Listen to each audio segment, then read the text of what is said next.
El doctor Hugo Manzanilla ya nos acaba de presentar cuál es el tratamiento inicial en los pacientes con cáncer de próstata metastásico. Una vez que progresan estos pacientes, ¿qué es lo que tenemos que hacer? Y es lo que vamos a ver en este momento. Que pues es precisamente esto, ¿no? La integración de los nuevos tratamientos que en la actualidad tenemos para el cáncer de próstata metastásico una vez que la terapia de deprivación hormonal ha fallado. Bien nos explicaba el doctor Manzanilla que la respuesta efectivamente al inicio de estos pacientes es excelente, un 80-90% mejoran y tienen mejoría en el dolor, tienen respuesta incluso en metástasis a partes blandas, disminución del antígeno prostático específico. Sin embargo, la duración es variable y eventualmente todos estos pacientes posteriormente progresan al bloqueo androgénico total o, como nos acaba de explicar, en un plazo de 18 a 24 meses. La mediana de supervivencia una vez que esto sucede es de aproximadamente 10 a 12 meses y una segunda línea de terapia con bloqueo androgénico, si bien se establece, pues no tiene ninguna ventaja de supervivencia, tiene unas respuestas aproximadas que duran entre 4 meses más o menos y ningún impacto en la supervivencia. De tal modo que desde este momento el paciente que inicialmente fue sensible al tratamiento de bloqueo androgénico, bien lo comentaba el doctor Manzanilla, pues se vuelve resistente. A pesar de tener niveles, en un principio, si ustedes recordarán, los que son de mi generación o un poco más atrás, se hablaba de hormonorefractariedad en este tipo de pacientes una vez que fracasaban al bloqueo androgénico. Hoy sabemos que ese término ha desaparecido porque los estudios indican ya desde hace tiempo que aun cuando existen niveles de castración de testosterona, los pacientes pueden seguir respondiendo a manipulaciones hormonales. Entonces, esto es lo interesante de este tema. Bien lo decía, la mayoría de esto hay que tenerlo bien presente porque la mayoría de la testosterona producida en los hombres pues depende de los testículos, pero un pequeño porcentaje que es importante también deriva de las glándulas adrenales y esto tiene un papel muy importante, fundamental en los pacientes cuando ya desarrollan la resistencia a la castración. Sabemos que el papel de los andrógenos es bastante importante porque regula la transcripción de genes involucrados en el cáncer de próstata, pero esta regulación la establecen junto con los receptores para andrógenos, de tal modo que esta interacción entre los andrógenos y los receptores para andrógenos nos van a llevar a cabo la regulación, en la proliferación celular, en la diferenciación celular y en la muerte celular.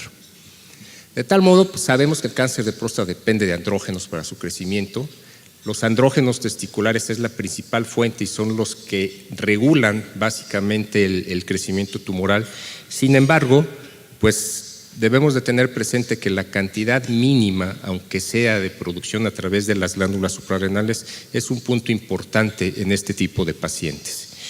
La interacción entre los andrógenos, entre la testosterona y los receptores para andrógenos es muy importante para la génesis y la proliferación y el crecimiento celular, de tal modo que esto se vuelve fundamental en el conocimiento porque los nuevos tratamientos van enfocados precisamente, unos de ellos, a bloquear esta interacción entre el ligando, que son los andrógenos, y el receptor para los mismos.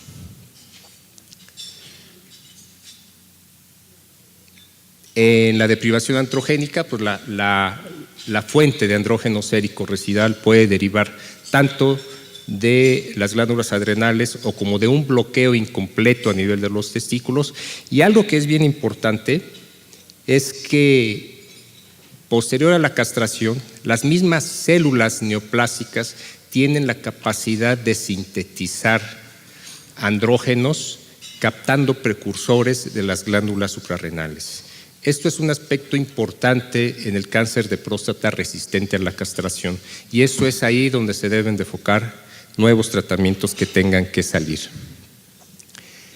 La síntesis de esteroides, conocer cuáles son las enzimas importantes en la síntesis de esteroides también es un tema importante porque nuevos medicamentos van encaminados a bloquear estas enzimas, principalmente, y la más importante es la CYP17A1, que regula la conversión tanto de pregnenolona como de progesterona a los principales andrógenos, que son los que se van a encargar de interaccionar con los receptores de andrógenos y de este modo llevar a cabo toda una vía de señalización que desencadena en el crecimiento y en la proliferación celular. Así pues, la ablación androgénica es el tratamiento de elección en el cáncer de próstata metastásico, es el tratamiento de entrada, es efectiva, pero tiene una duración que nos impide continuar con este tipo de tratamiento. Las células neoplásicas sabemos en la actualidad que desarrollan una habilidad importante para crecer, aun cuando los niveles de testosterona circulante, de testosterona sérica, se encuentren en niveles de castración. De ahí el término de cáncer de próstata resistente a la castración y ya no cáncer de próstata hormonorefractario, porque se sabe que a pesar de esto, los pacientes siguen respondiendo a manipulaciones hormonales. Si fueran hormonorefractarios, estos no responderían a manipulación hormonal, de tal modo que esos términos ya desde hace algunos años han cambiado y esto es importante.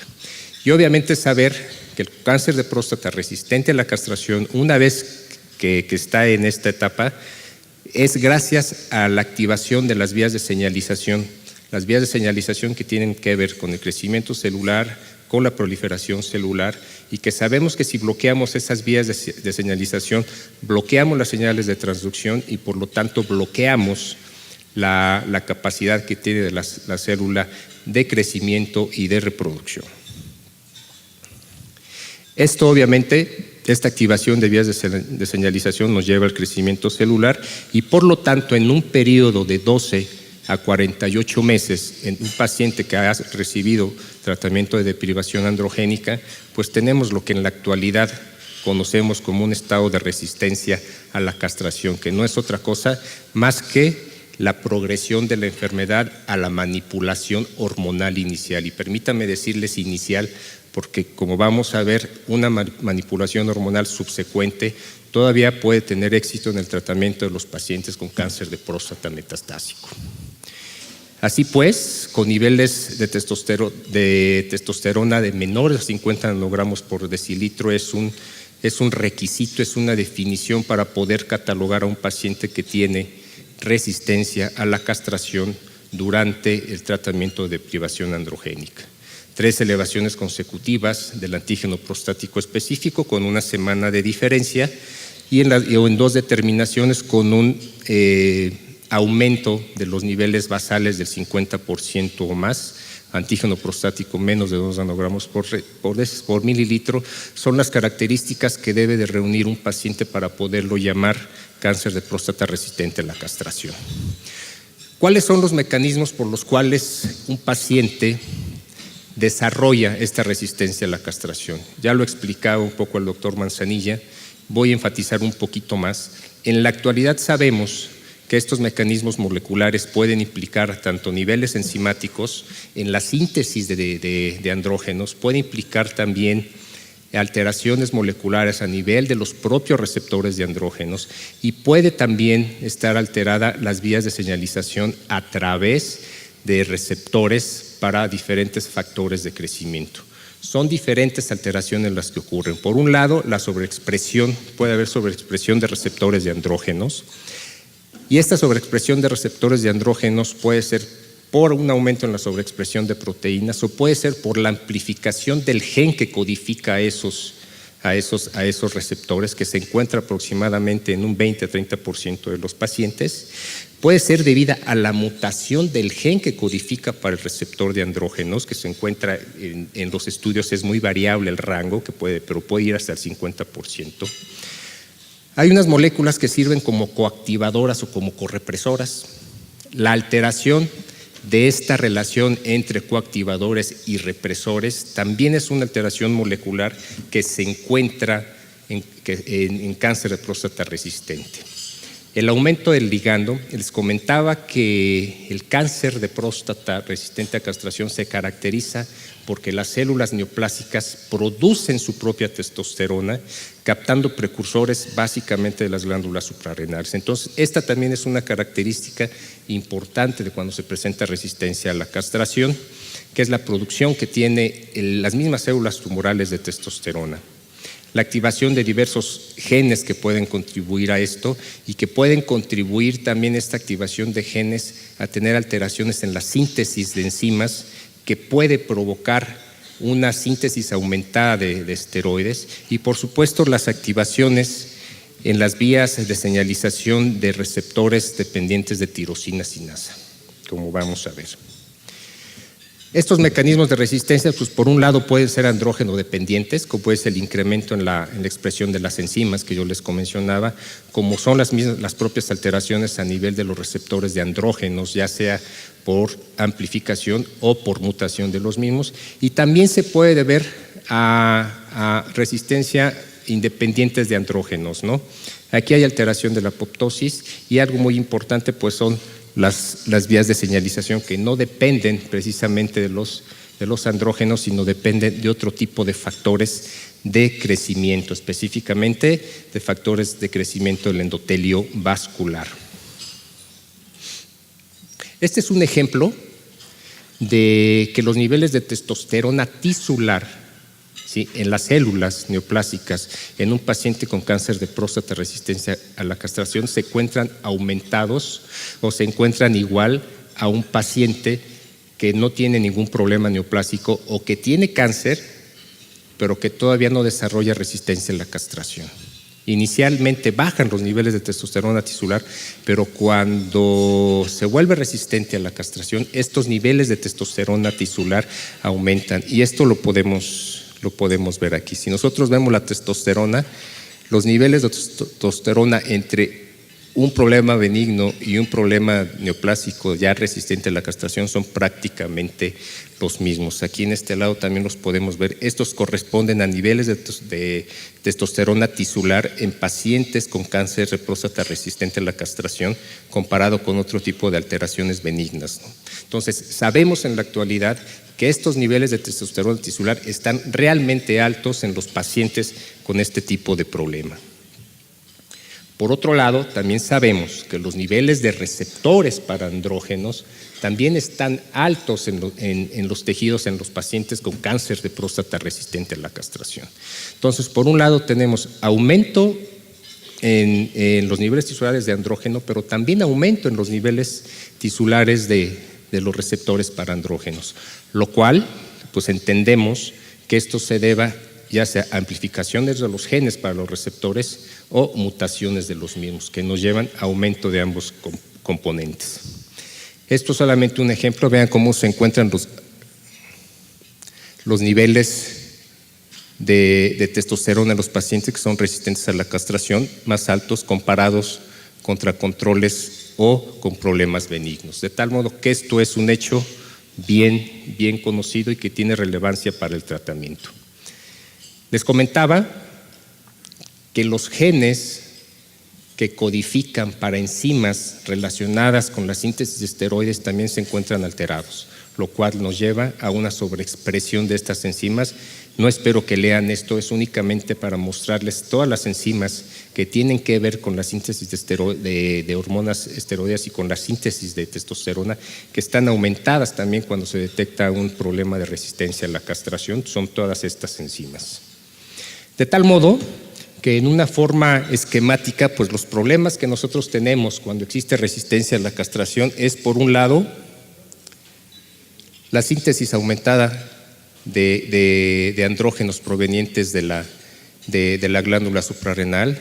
Por otro lado, la producción intracrina de testosterona, las alteraciones a nivel de los cambios moleculares en los receptores para andrógenos. Y esto es un hecho bien conocido, lo de los mecanismos intracrinos, ¿no?, que ya habíamos comentado. Y por otro lado, bien importante también, pues la alteración a nivel de receptores para factores de crecimiento. Específicamente estamos hablando del receptor MET, que tiene un punto importante y una génesis importante en los pacientes con tumores resistentes a la castración. Contamos en la actualidad, una vez que se desarrolla resistencia a la castración, contamos en la actualidad con diferentes medicamentos que actúan a diferentes niveles en estas vías que acabamos de mencionar, y qué es lo que vamos a revisar en este momento, cómo actúan y cuáles han sido los resultados que tenemos. Esta es una historia natural, una gráfica que nos permite observar la historia natural del cáncer de próstata desde que está en etapas tempranas, cuyos tratamientos son con cirugía y o radioterapia, y en aquellos casos probablemente algún tipo de tratamiento de deprivación hormonal, en algunos casos especiales, y cómo va evolucionando en el tiempo, ¿sí?, hasta llegar a ser una enfermedad metastásica, inicialmente asintomática y posteriormente sintomática, y con la aparición de metástasis, ¿sí? Que esto ocurre. La mayoría de los pacientes con cáncer de próstata viven muchos años, y aquí pues el urólogo es el que más se enfrenta a estos pacientes durante todos estos años. Entonces, la evolución puede ser muy prolongada y de muchos años antes de que se desarrolle este tipo de problemas de resistencia y los tratamientos subsecuentes posterior a esta resistencia. ¿Qué es lo que ha pasado a través de los años una vez que falla el tratamiento de deprivación hormonal? Los primeros medicamentos que demostraron cierta utilidad, o el primer medicamento antineoplásico que demostró cierta actividad, en aquel entonces era lo único que se tenía. Cuando fallaba el paciente a la terapia de deprivación, pues empezaron a estudiar varios medicamentos antineoplásicos. El más exitoso, entre comillas, ahorita vamos a ver por ahí, por la época de 1996, pues fue la mitojantrona. La mitojantrona, comparada contra la prednisona sola, que es una de las segundas líneas de tratamiento posterior a una primera de bloqueo androgénico, se comparó con mitojantrona, y lo único que se logró fue un beneficio en la paliación del dolor en aproximadamente 30% de los pacientes. Sin embargo, la supervivencia no cambiaba, no prolongaba la supervivencia, que era aproximadamente de 6 a 12 meses. Y tenemos antecedentes de esto. Permítanme recordar un poquito lo que ha pasado en el tiempo para poder entender lo que tenemos ahora y vislumbrar lo que viene a futuro. Los estudios con mitojantrona nos demostraron esto: una paliación importante, una duración de la respuesta también muy buena comparada contra prednisona sola. Sin embargo, ninguna diferencia estadísticamente significativa en la supervivencia. Fueron 3 estudios los que permitieron a la mitojantrona en aquel entonces, mediados de los 90s y finales de los 90s, permitir que fuera como un tratamiento estándar posterior al fracaso con la deprivación androgénica. Ese es el siguiente estudio, que nos muestra más o menos lo mismo, sin ninguna diferencia estadísticamente significativa en la supervivencia comparado contra el esteroide solo. Y el tercer estudio fue ustedes ven cifras más o menos semejantes. Esto permitió que en ese entonces la mitojantrona se catalogara como un tratamiento estándar o un tratamiento de primera línea posterior a la falla a la deprivación androgénica. En el 2004, pues encontramos algo que no habíamos visto durante todos estos años y que fue un boom. Recuerdo el eslogan del medicamento que salió, que fue el docetaxel, en el 2004. El eslogan decía algo así como rompiendo paradigmas en el cáncer de próstata, y el paradigma era que no aumentaba la supervivencia el uso de antineoplásicos en cáncer de próstata, en aquel entonces llamado hormonorefractario, hoy se debe de llamar resistente a la castración. Gracias a que sabíamos o que sabían cuál era la relación que habría entre proteínas antiapoptóticas del BCL2 y el uso de taxanos. Los taxanos en ese entonces eran medicamentos que se utilizaban con mucho éxito en ciertas neoplasias. Se empezó a investigar en cáncer de próstata y se llegó así a este estudio, que fue el estudio pivote para catalogar al docetaxel después de la mitojantrona como el tratamiento estándar en cáncer de próstata que fracasaba a la deprivación hormonal. Fue una combinación de docetaxel más prednisona versus mitojantrona, que se consideraba en ese momento como el tratamiento estándar. Aquí lo tenemos, 2 esquemas de docetaxel, 75 cada 3 semanas y docetaxel semanal contra mitojantrona. Y lo que encontramos fue, por fin, una diferencia en la supervivencia en pacientes con cáncer de próstata que fracasaban a la deprivación hormonal, pero una supervivencia limítrofe desde el punto de vista clínico, pero importante desde el punto de vista estadístico. ¿Sí? Con el esquema dado cada 3 semanas, una mediana de supervivencia de 18.9 meses, con una diferencia estadísticamente significativa contra la mitojantrona de 16.5 meses. Eso fue lo que le sirvió al docetaxel para que se catalogara en ese momento como el tratamiento estándar en este tipo de pacientes. Y desde el 2004 tuvimos que esperar hasta el 2010, cuando tuvimos algún otro medicamento que sirviera. ¿Qué pasaba en aquellos pacientes que les dábamos docetaxel y que fracasaban después al docetaxel o que ni siquiera tenían algún tipo de respuesta? Bueno, pues entonces tendríamos que averiguar una segunda línea. Y fue así como se encontró el cabazitaxel como una segunda línea de tratamiento posterior al fracaso con docetaxel. El cabazitaxel, también un derivado de taxanos, estructuralmente semejante a su hermano, al docetaxel, al taxotele. También, al igual que el docetaxel, pues es un estabilizador de microtúbulos, una potencia muy semejante o muy parecida al docetaxel, pero que tenía actividad antitumoral en modelos resistentes previamente tratados con docetaxel o sin tratamiento. Los estudios fase 1 y fase 2 demostraron esa efectividad y encontraron también una dosis limitante con neutropenia como efecto secundario limitante, que es bien importante. Al momento de tratar un paciente con cabazitaxel, este es uno de los eventos que debemos de tener siempre en mente. Y por supuesto, pues diferente actividad en algunas otras neoplasias. Así surgió este estudio. El cabazitaxel es en la actualidad el tratamiento de segunda línea posterior al fracaso con docetaxel, gracias a este estudio, el estudio TROPIC, que comparó la prednisona más cabazitaxel o mitojantrona como tratamiento de segunda línea posterior al docetaxel. Esta es la forma en que se utilizaron los pacientes a recibir cava más prednisona o mito más prednisona, y la mediana de supervivencia estadísticamente mejor en los pacientes que recibieron el cabazitaxel, 15 meses versus 12.7 meses, estadísticamente significativo, y la mediana de supervivencia libre de progresión también estadísticamente significativo. Obviamente, también se encontraron algunos aspectos en cuanto a respuesta tumoral, respuesta en los niveles de antígeno prostático específico con disminución de más del 50% comparado con los niveles basales. Es decir, todos los puntos que se compararon favorecieron estadísticamente al cabazitaxel, de tal modo que se convirtió en el medicamento de elección antineoplásico como segunda línea posterior al fracaso con docetaxel. El aspecto importante que yo les comentaba con el cabazitaxel es la importante toxicidad hematológica que tiene. Más del 80% de los pacientes tienen neutropenia, ¿sí? Entonces, esto es bien importante tenerlo en cuenta porque estos pacientes de entrada también deben de recibir factor estimulante de colonias como prevención para esto. De tal modo que si fracasa, ya teníamos por un lado el docetaxel. Si fracasaba el docetaxel, pues ya teníamos el cabazitaxel ahí por el 2010. Hablaremos después del sipuleucel. Pero ¿qué pasa? Estos son agentes antineoplásicos.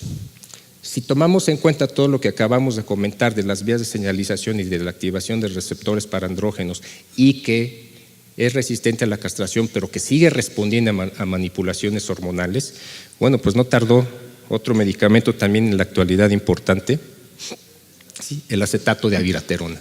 El acetato de abiraterona, que salió en el 2011 para ser utilizado en pacientes que habían fracasado al docetaxel, igual que el cava, ¿sí? Y que en el 2013 acaba de salir también la autorización, incluso como primera línea antes del docetaxel. Entonces, tenemos dos indicaciones hoy para la viraterona, ¿sí? Y esto es, la viraterona es una prodroga de la viraterona, el acetato de viraterona, es un inhibidor selectivo de la biosíntesis de andrógenos. Inhibe la enzima que yo les comentaba que es importante en la producción de andrógenos, inhibe la enzima CYP17, de tal modo que bloquea la síntesis de andrógenos tanto en glándulas suprarrenales, en testículo, y también en la producción intracrina de las células prostáticas tumorales. Esto es lo que hace la viraterona. Actúa a este nivel, bloqueando la síntesis de esta enzima, importante para la conversión de pregnenolona y de 17-alfa-progesterona finalmente a testosterona. Es un bloqueador enzimático, de tal modo que una de las vías por las cuales se puede producir la resistencia a la progesterona pues estaba cubierta, ¿no? Es aquí precisamente donde actúa la viraterona, en este paso de todo el enjambre que tenemos de alteraciones enzimáticas y moleculares en el cáncer de próstata. Este fue el estudio que le permitió a la viraterona ser considerado como un tratamiento de segunda línea en pacientes que progresaban al docetaxel. En esos pacientes se les dio a viraterona y lo que encontramos fue una mediana de supervivencia estadísticamente superior comparado con la prednisona solo. Era viraterona más prednisona o prednisona más placebo. Entonces, mediana de supervivencia estadísticamente mejor, un tiempo a la progresión con el antígeno prostático específico también, la supervivencia libre de progresión radiológica también estadísticamente significativa. Eventos adversos más comunes, permítanme regresarme aquí tantito. Si bien la viraterona inhibe esta enzima que nos va a inhibir la producción de andrógenos, también es la responsable de que haya un acúmulo de mineralocorticoides, de tal modo que los efectos secundarios que inicialmente se consideraron más importantes fue los efectos relacionados a un exceso de mineralocorticoides, que después se cubrió con la adición de prednisona, de tal modo que los efectos secundarios en ese sentido en realidad no son tan graves. Estos son algunos de los efectos secundarios de la viraterona: dolor, náusea, vómito, edema, y los efectos que más se les tenía en consideración eran los relacionados al defecto de a la alteración de mineralocorticoides como hipocalemia, que realmente sí se presenta, pero que no es desde el punto de vista clínico muy importante, y que se puede solucionar con la adición de la prednisona. En el 2013, de este año, se demostró que la viraterona pues no nada más era efectiva en pacientes que habían recibido docetaxel, sino también en pacientes que se pudiera utilizar previo al uso de docetaxel, es decir, como si fuera una primera línea. Con este estudio que comparó la viraterona más prednisona contra prednisona y placebo en pacientes sin quimioterapia previa. Estos son los objetivos: supervivencia libre de progresión y supervivencia global, y algunos otros objetivos secundarios, y sorpresivamente pues también fue mejor. Bueno, no sorpresivamente, sino afortunadamente. Es decir, la sobrevida o la mediana de supervivencia global en pacientes que recibieron a viraterona aún no se alcanza al momento de hacer este análisis, comparada con la prednisona de 27 meses. La sobrevida libre de progresión radiológica también estadísticamente es significativa, es decir, todos los puntos y todos los parámetros que se compararon y que se estudiaron favorecieron a la viraterona. Los efectos secundarios, aquí los podemos ver, ¿sí? Los efectos adversos especiales, donde se quería poner especial énfasis, son estos. O sea, sí hay más efectos adversos secundarios al uso de la viraterona, pero manejables. Y esto le permitió a la viraterona hoy en día ser admitido como un medicamento que se puede utilizar cuando se ha dado un bloqueo androgénico completo y que ha fracasado antes del docetaxel. ¿Cuál dar primero? Bueno, eso es un asunto que después podríamos comentar. En el 2012, si tomamos en cuenta también todas estas vías de señalización, pues han surgido otros medicamentos, y este es otro medicamento también interesante, la enzalutamida. La enzalutamida es un bloqueador de receptores para andrógenos. No hace lo que hace la viraterona, que bloquea la síntesis, sino es un bloqueador competitivo por el ligando con los receptores de andrógenos, es decir, bloquea los receptores de andrógenos, ¿sí? Impide de este modo, al no haber un receptor activo, impide la translocación, impide las vías de señalización y por lo tanto inhibe la proliferación celular. De tal modo que entonces está cubierta otra vía importante en la resistencia o en el origen a la resistencia en cáncer de próstata metastásico, resistente a la castración. Y esto es el estudio que ha permitido a la enzalutamida ser un medicamento también considerado para el tratamiento de este tipo de pacientes. El estudio AFIRM, donde se estudiaban también pacientes con cáncer de próstata resistente a la castración que tenían docetaxel previo, aquí sí fue un requisito de docetaxel previo, y que se aleatorizaron a recibir enzalutamida o a recibir placebo. Los efectos también muy importantes, la supervivencia global, la mediana de supervivencia global, favoreciendo estadísticamente significativa a la enzalutamida, y todos los puntos que se estudiaron, todos los objetivos, también favoreciendo a la enzalutamida.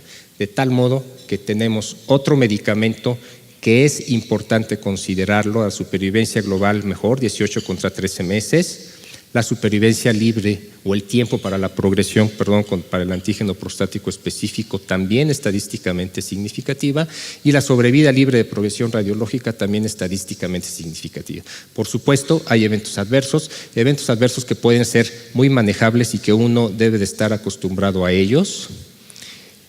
Otro de los medicamentos que ha sido importante y que esto fue incluso mereció una publicación rápida en el Journal Clinical Oncology es el cabozantinib.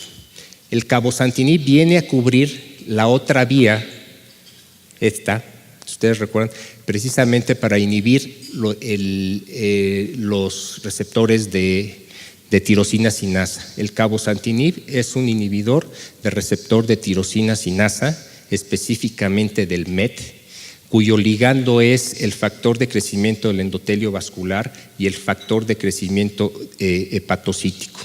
De tal modo que estar inhibida esta vía, pues inhibe las vías de señalización, induce apoptosis y disminuye la proliferación celular. Entonces, esto nos ayuda a controlar otra de las vías moleculares que conducen a la resistencia a la castración, y esto es lo que hace, ¿sí? Inhibe al receptor que une al factor de crecimiento del endotelio vascular e inhibe al factor de crecimiento hepatocítico, ¿sí? Que llevan a cabo la transducción y las vías de señalización. Un aspecto importante del cabozantinib es que también actúa a nivel óseo, disminuyendo la actividad de los osteoclastos y de los osteoblastos por estas vías de señalización también. De ahí que ahorita vamos a ver unos resultados que han sido impresionantes y que por eso fue un efecto de publicación rápida. Aquí fue un estudio muy interesante y muy particular en pacientes con cáncer de próstata resistente a la castración. Primero se les dio cabozantinib por 12 semanas. Aquellos pacientes que tenían enfermedad estable, entonces se aleatorizaron, unos a recibir cabozantinib y otros a recibir placebo, ¿sí? Hasta la progresión. Si habían recibido placebo, se les cambiaba cabozantinib, y aquellos que habían recibido cabozantinib pues se eliminaban ya para progresión. Y esto fue un estudio que también se suspendió por los resultados que se vieron en forma. Aquí el efecto o la evaluación de respuesta tumoral por RECIST, pues la disminución de la suma de las medidas fue en el 72% de los pacientes, es decir, todos los que están y aquí tanto en pacientes que habían recibido docetaxel como en pacientes que eran vírgenes al docetaxel. Entonces, es importante cómo el 72% de los pacientes tienen respuesta tumoral. La supervivencia libre de progresión, también favoreciendo el cabozantinib. Aquí me van a decir, bueno, pues estamos hablando de semanas, 23.9 semanas, y estadísticamente significativo, ¿no? Los análisis de eficacia, estas son las respuestas, pero un aspecto que probablemente sea más impresionante es esto, ¿sí? Vean ustedes en pacientes que tienen actividad ósea en forma importante, el basal a la semana 12 cómo estaba, este otro basal a la semana 12 cómo estaba, y todos así. Y esto se debe precisamente porque puede actuar también a nivel óseo, inhibiendo la síntesis de osteoclastos y de osteoblastos y de este modo disminuyendo las lesiones óseas. Es un medicamento interesante que viene a complementar todas las diferentes vías por las cuales se puede producir la resistencia a la castración. Por supuesto que tiene efectos adversos. Y el último, ya no me apareció aquí la otra, el Sipuleucel T. El Sipuleucel T es una inmunoterapia celular activa. Es decir, la otra parte que nos faltaba para cubrir este tipo de pacientes era la inmunológica, y esto lo hace el Sipuleucel. Es una vacuna que se prepara haciéndole una féresis al paciente de células mononucleares, preparándola con antígenos ex vivo compuestos por antígeno de fosfatasa junto con factores de crecimiento, y se vuelven a reinfundir al paciente para que actúe como una vacuna. Ese es el estudio que le dio el estudio IMPACT, que le dio luz al Sipuleucel. Se administra cada 2 semanas por 3 dosis únicamente versus placebo. Y aquí algo bien importante, ¿no? En la selección de los pacientes asintomáticos o mínimamente asintomáticos. Este estudio, bueno, también mejor supervivencia global, tiene sus efectos adversos, pero este estudio en particular, el Sipuleucel, ha sido motivo de muchas críticas porque en la metodología realmente el mecanismo de acción por el cual actúa no está bien definido y no está bien limitado. Ha sido motivo de muchas críticas y probablemente por eso no se le ha dado mayor auge y seguramente no va a tener mayor auge, además de ser un procedimiento bastante complicado para poderse llevar a cabo. Si pudiéramos hacer un resumen de lo que tenemos en estos pacientes, pues más o menos lo resumiríamos así, ¿no? Pacientes sin enfermedad medible, elevación del antígeno prostático, vigilancia, los que tienen enfermedad mínima con todas sus reservas, el Sipuleucel, aquellos que ya tienen enfermedad progresiva y que son sintomáticos, bueno, tenemos el docetaxel, tenemos la viraterona. ¿Cuál de los dos es mejor? No lo sé, esos no se comparan face to face todavía, pero ¿cuál puede ser mejor en primera línea? ¿Quién sabe? ¿Sí? Y en un país como México, pues la mitojantrona, déjenme ponerla todavía como una alternativa para aquellos pacientes que no se pueden tratar en forma diferente. Y cuando progresan a esto, pues tenemos cabazitaxel, tenemos abiraterona, tenemos cabozantinib, tenemos enzalutamida y por supuesto al final la mitojantrona, dependiendo de qué sea lo que hayamos utilizado previamente. Son diferentes alternativas de tratamiento que tenemos hoy en día. Les decía yo que en el 2004 tuvimos una sorpresa con un medicamento que nos dio resultados. Hoy tenemos todos estos medicamentos. Lo único que tenemos que hacer es ver de qué forma los podemos utilizar. Muchas gracias.